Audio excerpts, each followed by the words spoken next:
Quero colocar no telão o tema de hoje, última mensagem, vivendo na visão do Todo-Poderoso, parte 20. A visão do homem e a visão de Deus. A visão do homem e a visão de Deus. Definitivamente, nós precisamos lançar fora a visão do homem para viver na visão de Deus, na visão do Todo-Poderoso. Números 24:16 diz assim: palavra daquele que ouve os ditos de Deus e sabe a ciência do Altíssimo. Daquele que tem a visão do Todo-Poderoso e prostra-se, porém de olhos abertos. Oremos. Pai amado e bendito, nós estamos aqui todos submetidos à autoridade da Tua Palavra, com os nossos olhos espirituais bem abertos, Senhor.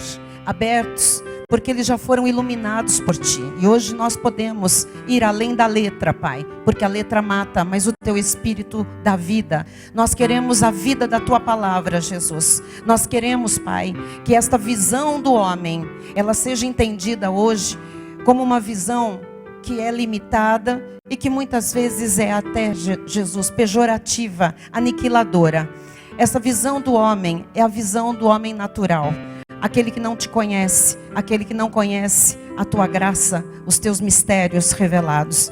E nós não queremos a visão do homem, nós queremos viver na visão do Todo-Poderoso, na visão de Deus. Portanto, fala-nos, ensina-nos como viver nessa visão. Ensina-nos, Jesus, como tirar a visão humana da nossa vida, porque ela só nos prejudica. Nós queremos viver por fé. Viver por fé é viver na visão do Todo-Poderoso. Assim nós recebemos este ensinamento, fechando esta série preciosa de 20 mensagens a respeito da visão do Todo-Poderoso. Em nome de Jesus, amém. E todo o povo de Deus diga amém. Glória a Deus. Muito obrigada, Tiago. Louvado seja Deus. Diga, visão do homem e visão de Deus. Amados do Senhor, eleitos e escolhidos, pedras que vivem, nesta última mensagem da série sobre a palavra profética deste ano de 2018, eu vou abordar as duas visões que existem para nós. A visão do homem e a visão de Deus. A visão humana e a visão divina. A nossa mente é um campo de batalha. É aqui que ocorrem as maiores guerras, as maiores batalhas. Elas começam na mente. Toda vitória começa na mente, mas também toda derrota começa na mente. É por isso que o apóstolo Paulo, o apóstolo da graça de Deus, escreveu aos Romanos, lá no capítulo 12, você já sabe de cor, sobre a necessidade de nós renovarmos a nossa mente constantemente para experimentarmos a boa, perfeita e agradável vontade de Deus. Se nós não renovarmos a mente, nós não podemos experimentar, nós não podemos entender o que é a visão do Todo-Poderoso. E o apóstolo Paulo também nos exorta a andarmos por fé e não segundo aquilo que os nossos olhos humanos veem, não segundo as circunstâncias da vida. Por que ele nos faz essa exortação a vivermos por fé, a não vivermos por vistas? Porque o adversário das nossas almas, ele aproveita as circunstâncias para lançar em nossa mente pensamentos contrários aos pensamentos de Deus. O inimigo usa circunstâncias adversas para lançar na nossa mente ideias, visões contrárias à visão do Todo-Poderoso. E em um determinado momento da história de Israel, que eu vou aproveitar hoje para exemplificar a questão da visão do homem e a visão de Deus, num determinado momento da história, nós encontramos o povo de Deus escravizado pelos caldeus. Os caldeus, um povo ímpio, um povo que não tinha parte com Deus, que não tinha parte na eleição. E diz a Bíblia Sagrada que o povo de Deus estava sofrendo toda sorte de humilhações, de afrontas e de insultos. Quem sabe alguém está aqui entre nós ou pela internet que está nesse momento sofrendo todo tipo de humilhação, de afrontas, de insultos, seja às vezes no trabalho, seja na área financeira, na saúde, na própria família, entre os amigos, Enfim, nós vemos que o povo de Israel está ali, toda a sua história na Bíblia Sagrada, para servir para nós de exemplo, para nós aprendermos as lições que Deus quer nos ensinar através desses fatos. E o povo de Israel ficou por alguns anos escravizado aos caldeus, mas muito escravizado, muito humilhado, muito ferido, muito, na verdade, injustiçado, cheios de afrontas, cheios de insultos. E é nesse contexto que o diabo colocou 3 pensamentos na mente deles. Quando nós estamos nesses contextos, nessas circunstâncias de humilhação, de escassez, de dúvidas quanto ao nosso futuro, quando nós estamos vivendo nesse contexto de notícias que chegam a respeito de uma enfermidade do nosso corpo físico ou da nossa alma, quando nós estamos vivendo numa guerra, às vezes, dentro do próprio lar, às vezes na questão até conjugal, é muito importante a gente entender que nessas circunstâncias adversas, o diabo sempre vai lançar no campo de batalha, que é a mente, pensamentos dele. E pela história você vai entender como isso pega, como isso derrota, como isso paralisa um filho de Deus. Nesse contexto da história aqui, que nós vamos ver, 3 pensamentos o diabo lançou na mente do povo de Deus.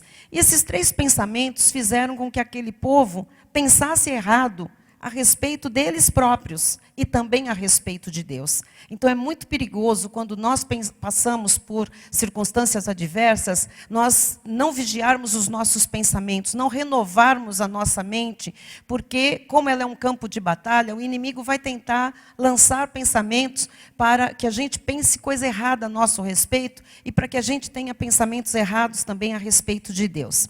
E eu quero analisar esses 3 pensamentos com vocês hoje, porque o maligno repete essa tática dia após dia com os eleitos de Deus. Portanto, prestem bem atenção. Eu quero usar um texto que é muito forte, mas que retrata essa investida do maligno, que é Ezequiel 37, e nós vamos ler alguns versículos e entender. Amém, Bispo Fê? Diz assim: veio sobre mim a mão do Senhor. Ele me levou pelo Espírito do Senhor e me deixou no meio de um vale que estava cheio de ossos. E me fez andar ao redor deles. Eram muito numerosos na superfície do vale e estavam sequíssimos. Diga, ossos sequíssimos, diga isso. O que você faria se você encontrasse um osso seco na rua? Provavelmente você passaria por cima. Ou você pegaria e jogaria no lixo, na lata de lixo. Ou simplesmente você o ignoraria. Diz Ezequiel 37:11. Então me disse, filho do homem, Deus está dizendo ao profeta, esses ossos são toda a casa de Israel. Vocês se lembram como estava a casa de Israel, que eu disse? Subjugada, escravizada, cheia de vergonha, de insulto, de humilhação. E o Senhor está fazendo o profeta ver como é que estava a situação da casa de Israel. Mostrando fisicamente, visivelmente, palpavelmente, aquela vida que eles tinham naquele momento. Filho do homem, esses ossos são toda a casa de Israel. Eis que dizem, a casa de Israel diz isso, o povo de Deus dizia isso. Os nossos ossos se secaram e pereceu a nossa esperança. Estamos de todo exterminados. Então, esses pensamentos refletem bem a situação do povo naquele momento. Eles se sentiam totalmente desvalorizados e sem esperança. Eles haviam perdido a glória do passado, porque Deus já havia manifestado a sua glória, eles já tinham recebido a terra prometida, o tempo tinha passado, e naquele momento eles haviam perdido a glória do passado. Eles se sentiam incapazes de se tornarem aquele povo poderoso e abençoado de antes. Às vezes, nós, filhos de Deus, também já tivemos muitas manifestações de Deus no passado. Nós já vimos muito Deus falar, Deus agir, Deus fazer milagres na nossa vida, Deus curar, Deus nos prosperar. E alguém pode estar passando por um momento de sequidão. Alguém pode estar se sentindo assim. E pensando, eu acho que nunca mais eu vou voltar a ter aquilo que eu tive, ou sentir aquilo que eu senti, ou ter aquele prazer que eu tive, ou experimentar aquela alegria que eu já vivi um dia na vida. A verdade, amados, é que eles se sentiam assim, totalmente desvalorizados, totalmente desesperançados. Eles haviam perdido aquela glória que eles tinham tido um dia. Estavam se sentindo incapazes de se tornarem aquele povo poderoso, o povo de Deus, que de fato é poderoso, e aquele povo abençoado, como um dia eles tinham sido. E eu quero, para que você entenda dentro desse contexto, lhe falar sobre, ponto 1, a visão do homem. Tá? A visão do homem. Como era a visão do povo naquele momento? Bom, deixa assim. A visão do homem. Preste bem atenção, mas bem atenção mesmo, porque essa é a nossa visão. Nós somos esses homens. Primeira coisa, eles disseram, nossos ossos se secaram. O que é um osso seco nesse contexto? Um osso seco era o retrato do que eles conseguiam visualizar para exemplificar aquele terrível estado em que eles se encontravam. Número 2, eles pensavam, essa era a visão do homem, pereceu a nossa esperança. Deixa como estava, por favor, tá? Não mexam mais, não. Pereceu a nossa esperança. Então, assim, os nossos olhos se secaram, os nossos ossos se secaram, pereceu a nossa esperança. Quem não tem esperança de vencer, jamais irá lutar, concordam? Para que eu vou lutar se eu não tenho esperança de vencer? Quem não acredita que a vitória virá, jamais esperará por ela. Se você não acredita na vitória, você vai esperar o quê? Né? A esperança, amados, é a mola que impulsiona a nossa vida para uma experiência mais profunda com Deus. Portanto, nós temos uma esperança que nunca morre, porque a nossa esperança está não no homem, a nossa esperança está firmada em Deus, no Todo-Poderoso. Nós temos esperança na ressurreição dos mortos, nós temos esperança na transformação do nosso corpo, nós temos esperança no arrebatamento, nós temos esperança nos milagres, nós temos esperança nos dons de Deus agindo em nós e também agindo através de nós. Mas Israel não tinha esperança. Eles achavam que jamais eles sairiam da escravidão dos caldeus. E a visão que eles tinham de si mesmos, em terceiro lugar, era essa: estamos de todo exterminados.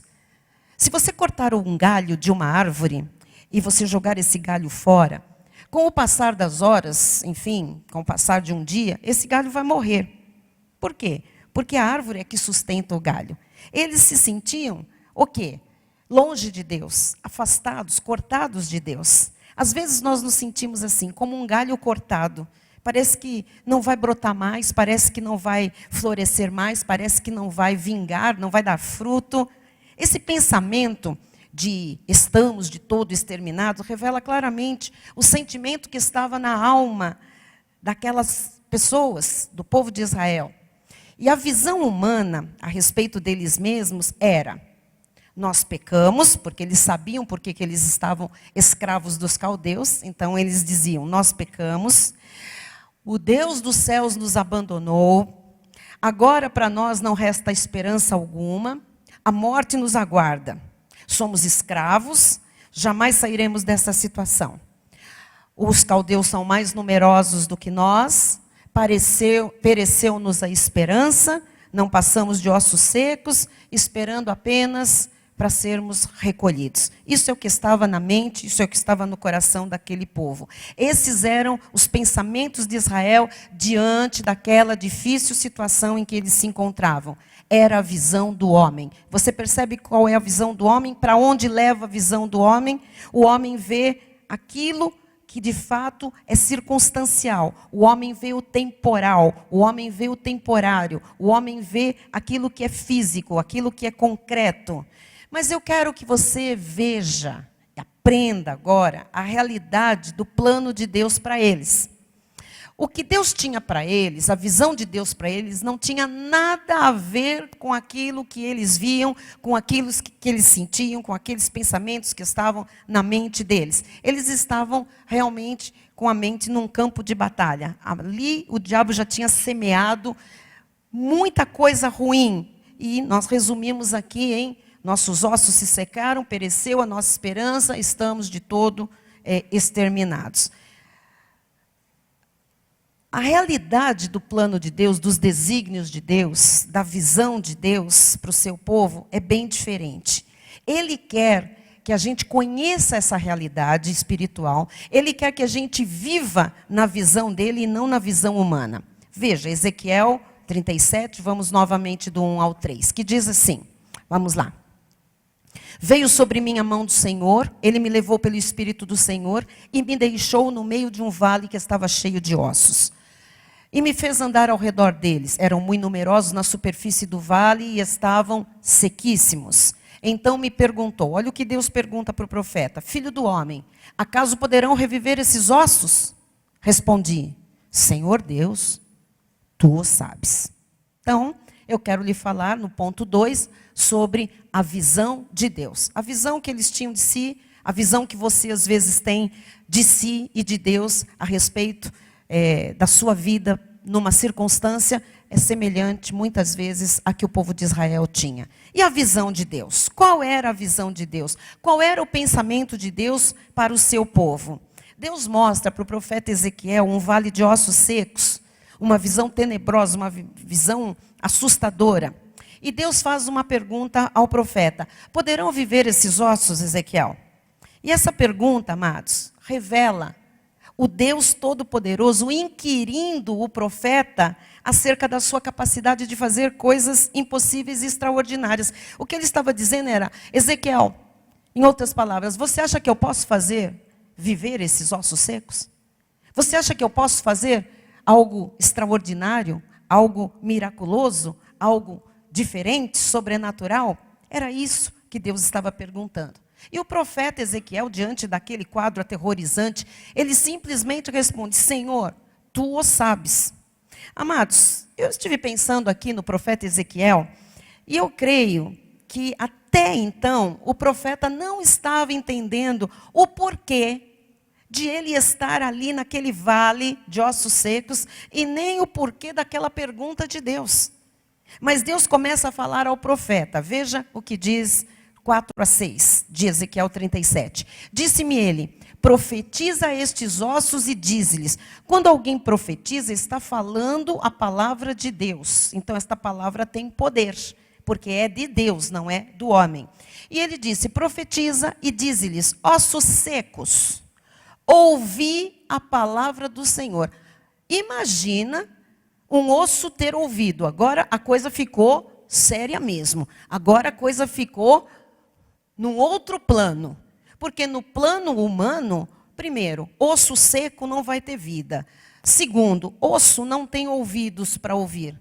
Então, quando Deus começa a lançar a sua palavra, quando a visão de Deus começa a ser mostrada e revelada, o profeta começa a entender que nada mais é como ele vê, nada mais é como ele enxerga, como as circunstâncias se apresentam. Mas agora ele tem que entrar num plano espiritual, porque esse plano é que traz a visão de Deus. E na visão de Deus, havia a possibilidade daqueles ossos serem revividos, terem vida, e na visão de Deus, aqueles ossos escutavam, aqueles ossos ouviam, e ele manda o profeta falar com ossos. Se você lembrar do Senhor Jesus, o Senhor Jesus falou com uma figueira, o Senhor Jesus falou com o mar, o Senhor Jesus falou com peixes, o Senhor Jesus falou com a natureza. Nós precisamos prestar atenção que quando Deus fala, tudo pode ouvi-lo. Não existe impedimento quando Deus fala.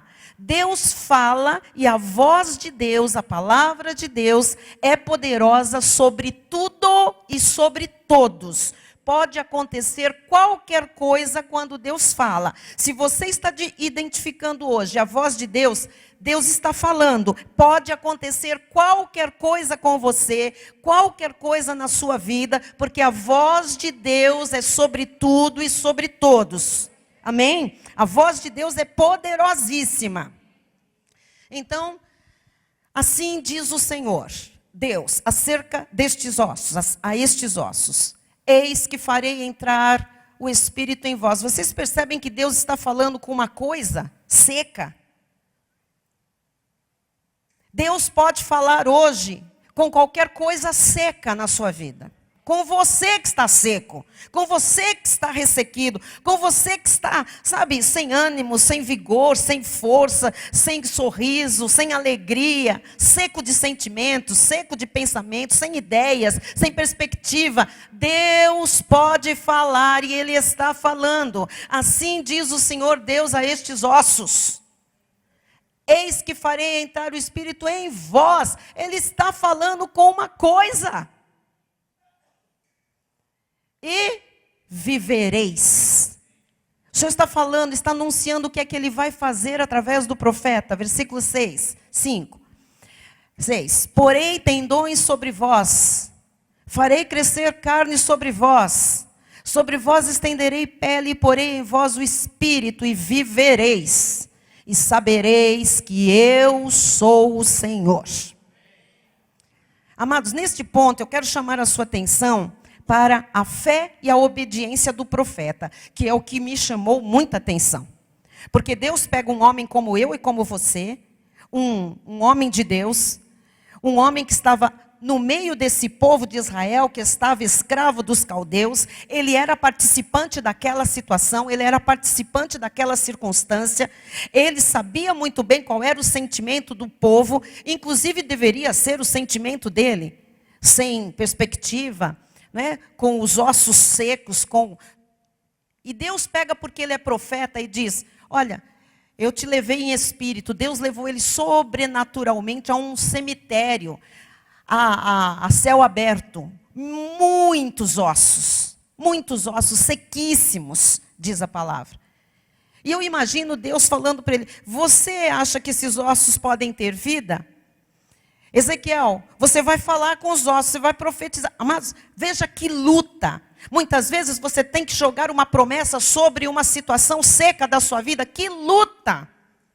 Como é difícil.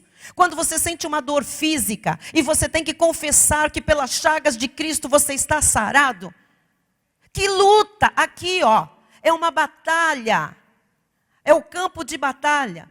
Quando você vê uma situação ainda que não está boa, que não está correta dentro da sua casa, na sua família, e você tem que declarar que a sua família é bendita. Quando você tem que declarar, às vezes, que alguém é abençoado e essa pessoa nem está ainda nos caminhos do Senhor. Que luta aqui dentro, que batalha. Imagine esse profeta.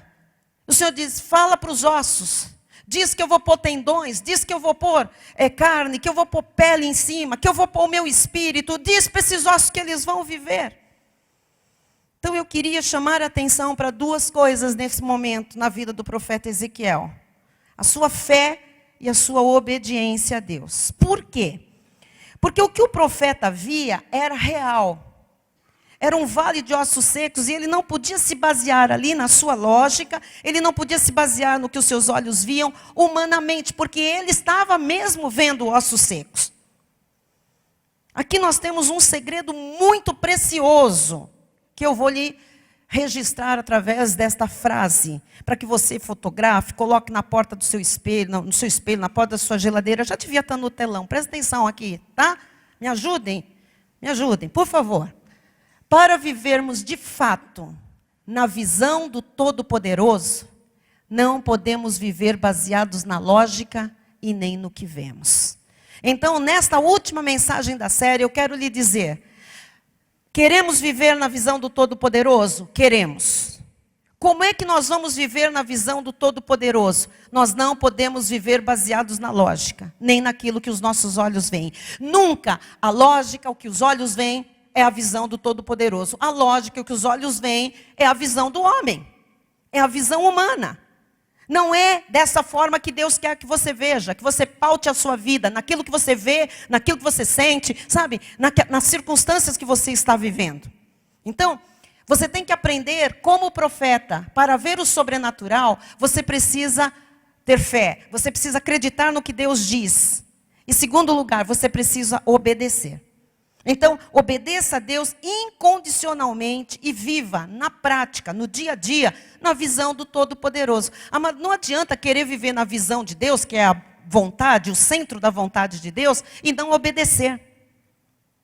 Hoje no ofertório eu falei de se tornar um dizimista. Se você não se tornar um dizimista, com todo respeito, amado, não rasga cartão de membro, não vai embora, não fique com bronca da sua pastora. Mas se você não obedecer, você não estará vivendo na visão do Todo-Poderoso. E qualquer coisa fora disso é uma ilusão. Então assim, eu quero viver na visão do Todo-Poderoso. Eu quero desfrutar dessa vida abundante que Jesus já consumou para mim na cruz do Calvário. Eu quero reinar em vida. Eu quero ver as promessas se cumprirem na minha vida. Eu quero andar no centro da vontade de Deus, porque eu vou experimentar o que é bom, perfeito e agradável. Mas para eu viver de fato na visão do Todo-Poderoso, eu não posso viver baseada na lógica e nem no que eu vejo. E muitas vezes eu vou ver coisa que contradiz, na maioria contradiz a visão de Deus, contradiz o que Deus fala em sua palavra. Não obedeça. Não pode ter condição para obedecer. É incondicionalmente, tá bem? Ezequiel 37, 7 a 10, continuando, diz assim, vamos lá. Então, profetizei. O que Deus mandou ele fazer? Profetiza. E o que ele fez? Mesmo vendo o osso seco, mesmo não entendendo muito bem o que ia acontecer, o que ele estava fazendo ali, então, profetizei segundo me for ordenado. O que ele está dizendo? Obedeci. Mesmo contra a minha lógica, mesmo contra o meu entendimento, mesmo contra os meus argumentos, profetizei segundo me for ordenado. Enquanto eu profetizava, aqui você coloca enquanto eu obedecia. Porque no caso dele, a obediência tinha que ser a profecia.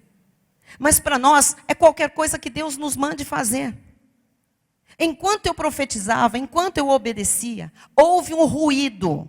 Um barulho de ossos que batiam contra ossos e se ajuntavam, cada osso ao seu osso. 8. Olhei e eis que havia tendões sobre eles. Agora ele começa a ver aquilo que ele está profetizando. Veja, primeiro eu creio, primeiro eu obedeço e depois eu começo a ver o sobrenatural. Não é eu vejo o sobrenatural e depois eu me alegro, louvo a Deus e digo, a palavra funciona, está aqui. Não, primeiro está aqui, a palavra funciona. Eu creio, obedeço em tudo que eu tenho que obedecer, e aí eu vou ver, como aconteceu com Ezequiel, né? Havia tendões sobre eles, cresceram as carnes, se estendeu a pele sobre eles, mas não havia neles o Espírito. Então ele me disse, profetiza o Espírito, profetiza, ó filho do homem. Porque até então ele viu um monte de osso se juntando ao osso. Estava ali o quê? Caveiras. Caveiras que depois foram revestidas de tendões, de músculos, de carne, de pele, mas eram seres humanos sem o Espírito. E aí o Senhor fala, profetiza o Espírito, profetiza, ó filho de homem. Quer dizer, até você ver a obra completa, não pare de crer e de obedecer. Ele poderia ter visto aquele sobrenatural e ter saído correndo, dizendo, já aconteceu, vou contar para todo mundo. Não. O Senhor disse, peraí, não está completo. Profetiza, profetiza, profetiza, profetiza, ó filho do homem, diz-lhe, assim diz o Senhor Deus, vem dos quatro ventos, ó Espírito, e assopra sobre estes mortos, para que vivam. Versículo 10, profetizei, conforme ele me ordenara, e o Espírito entrou neles, e vieram e se puseram em pé, um exército sobremodo numeroso. Agora era gente perfeita, completa e que formava um exército muito numeroso. Então, lembre-se, só depois que o profeta Ezequiel obedeceu, só depois que ele colocou a sua lógica de lado, que ele ignorou aquilo que os seus olhos viam, e ele profetizou conforme a palavra do Senhor, não é o que ele queria, conforme a palavra do Senhor, é que ele viu o sobrenatural acontecer. Então, mesmo ele não entendendo o que estava acontecendo a princípio, mesmo que ele não estava entendendo o que ele estava fazendo ali, né? Por que Deus tinha levado ele ali em espírito, mesmo ele não entendendo a ordem de Deus, mesmo ele vendo aquele vale medonho, ele profetizou. E em consequência dessa atitude de fé e obediência, o profeta foi, olha só. O que aconteceu? O sobrenatural aconteceu. E Deus lhe deu a revelação completa da situação.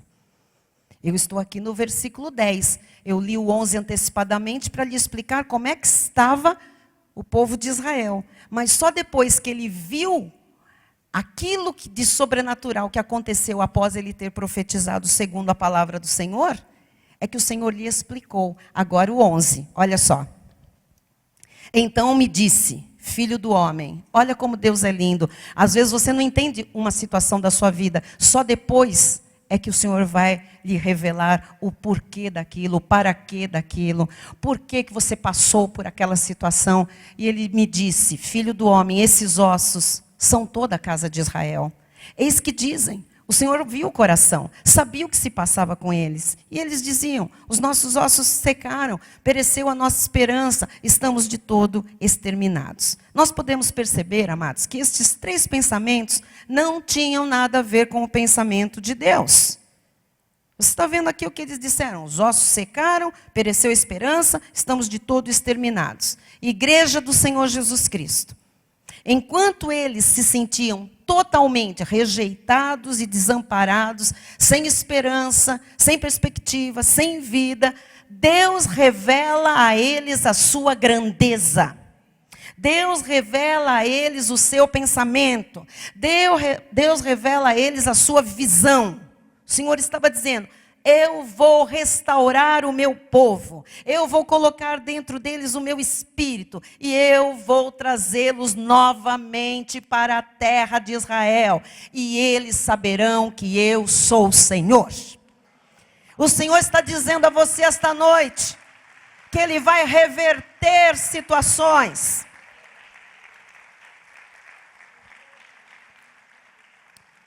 O nosso adversário, Satanás, usa situações difíceis para nos confundir e para colocar em nós pensamentos que não são os pensamentos de Deus.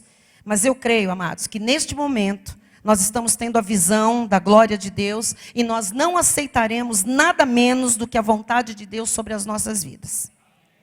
Então, veja como é que o próprio profeta Jeremias escreveu sobre o pensamento de Deus, a visão de Deus a nosso respeito em Jeremias 29:11.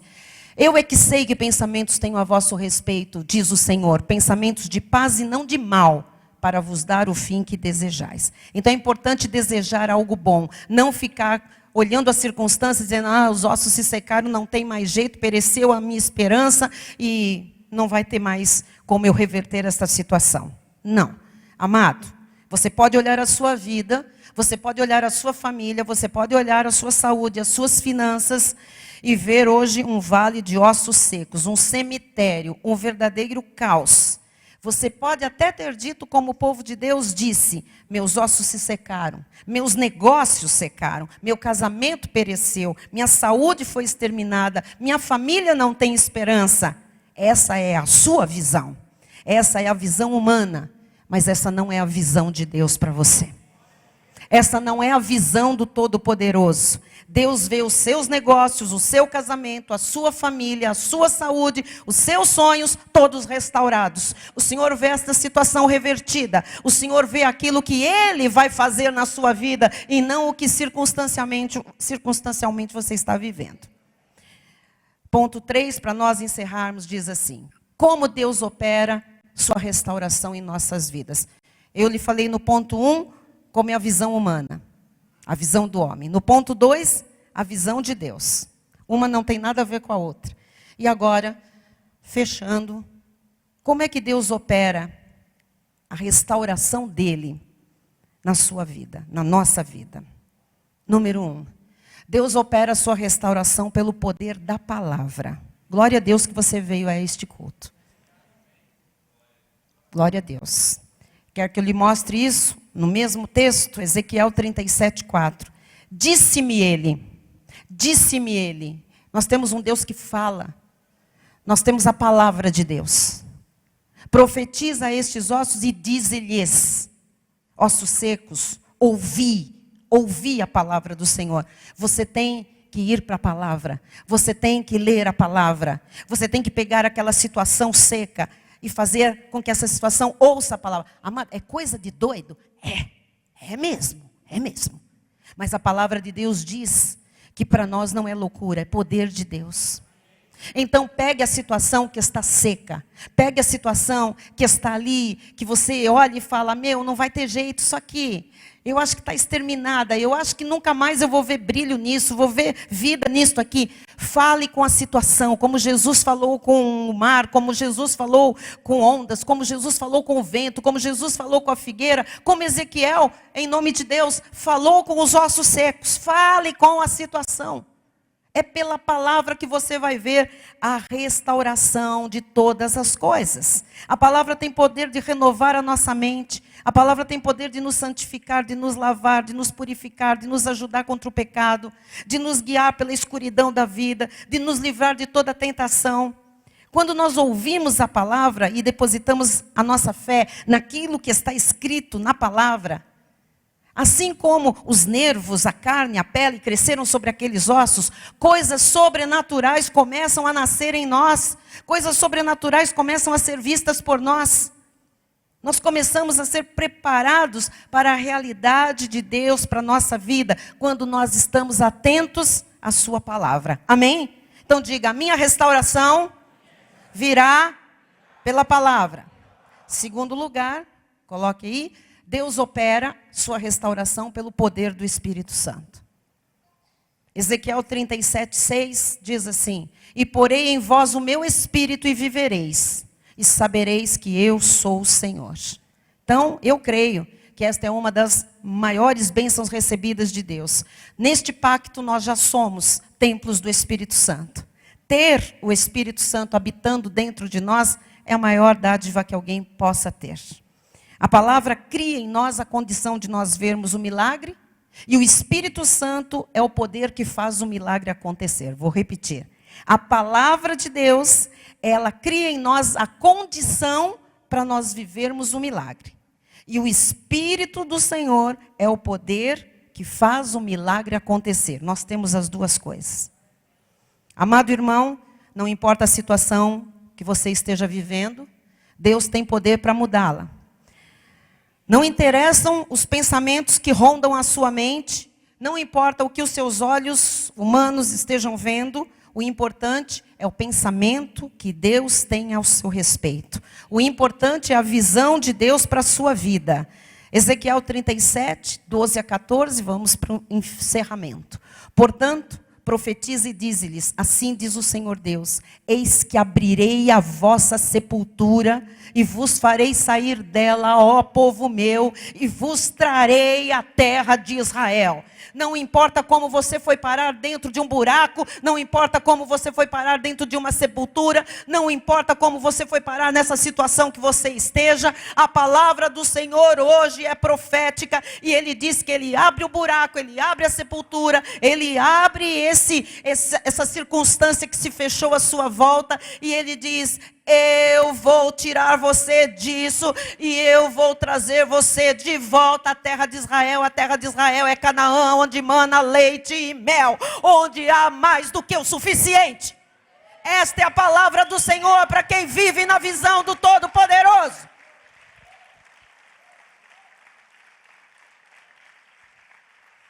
E tem mais. Sabereis que eu sou o Senhor quando eu abrir a vossa sepultura e vos fizer sair dela, ó povo meu.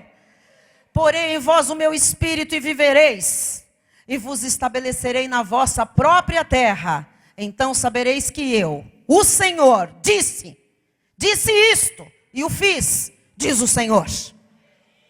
Então, mesmo que você já esteja em uma cova, em uma sepultura, enterrado, creia nesta noite que Deus está interessado em mudar toda a sua história e escrever páginas novas a partir de hoje. Basta você não viver pelo que você vê, não viver com a visão humana, mas viver na visão do Todo-Poderoso. Eu encerro com Sofonias capítulo 3, versículo 20, que diz, naquele tempo, chegou o tempo, estamos no tempo da visão do Todo-Poderoso, estamos vivendo este tempo, eu vos farei voltar para Canaã, voltar para a terra prometida, voltar para a terra que mana leite e mel, voltar para a terra do mais que suficiente, vos recolherei. Deus sabe que você está perdido, Deus sabe que você está cheio de ideias tontas. Deus sabe que você não sabe o que fazer da vida. Eu vos recolherei. Certamente farei de vós um nome. O teu nome vai ser exaltado, meu amado, vai ser conhecido. O teu testemunho vai ser contado. Farei de vós um nome, um louvor entre todos os povos da terra. Quando eu vos mudar a sorte diante dos vossos olhos, diz o Senhor. Sejamos então amantes da palavra, cheios do Espírito Santo, para nós vivermos tudo o que Deus designou para nós. Amados, vamos deixar definitivamente a nossa visão humana de lado. Vamos viver na visão do Todo-Poderoso. Somente a visão do Todo-Poderoso é perfeita, e somente vivendo na visão dele, o sobrenatural se manifestará. Eu encerro profetizando, com permissão do Espírito Santo. Assim como um homem normal, uma mulher normal, como Ezequiel, eu profetizo em sua vida dizendo: ouça a palavra do Senhor. Ele abrirá a sua sepultura, lhe fará sair dela, lhe levará à terra prometida, Canaã, terra do mais que suficiente. Você saberá que Ele é o Senhor, quando Ele abrir a sua sepultura e lhe fizer sair dela. Você vai experimentar manifestações do Espírito Santo e viverá a vida abundante que Jesus conquistou na cruz do Calvário. Deus lhe estabelecerá, Deus lhe dará estabilidade. E você vai saber que Ele, o Senhor, disse isto hoje e o fez. Você viverá na visão do Todo-Poderoso. Amém e amém. Aleluia, Jesus. Glória a Deus. Glória a Jesus. Fique de pé. Pai amado e bendito, encerramos esta noite, este culto, esta reunião, bem como encerramos, Pai, esta primeira etapa, Jesus, esta série de mensagens sobre viver na visão do Todo-Poderoso.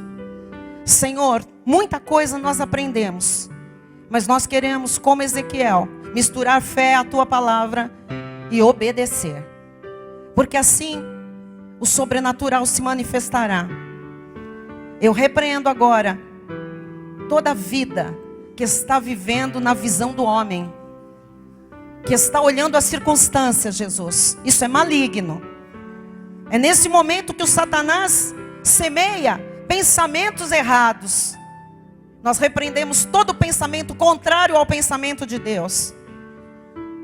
E nós sabemos, Pai, que essas circunstâncias vão passar, porque os Teus pensamentos a nosso respeito são de paz, para nos dar o fim que nós desejamos. Coloca em cada coração, Senhor, um ardor, Pai, um desejo, Pai, por ver o sobrenatural manifestado, por ver, Senhor, essas situações de ossos secos ganhando vida, vida com o Espírito, com o Teu Espírito, Pai, para que a gente testemunhe, para que a gente conte, Pai, que o Senhor nos ensinou a viver na visão do Todo-Poderoso. Em nome de Jesus. Nós saímos daqui declarando que a paz que excede todo entendimento guardará as nossas mentes, os nossos corações em Cristo Jesus. E aqueles que amam a Jesus Cristo, aqueles que viverão na visão do Todo-Poderoso, digam amém. Amém, amém. Eu vou viver na visão do Todo-Poderoso. Aleluia.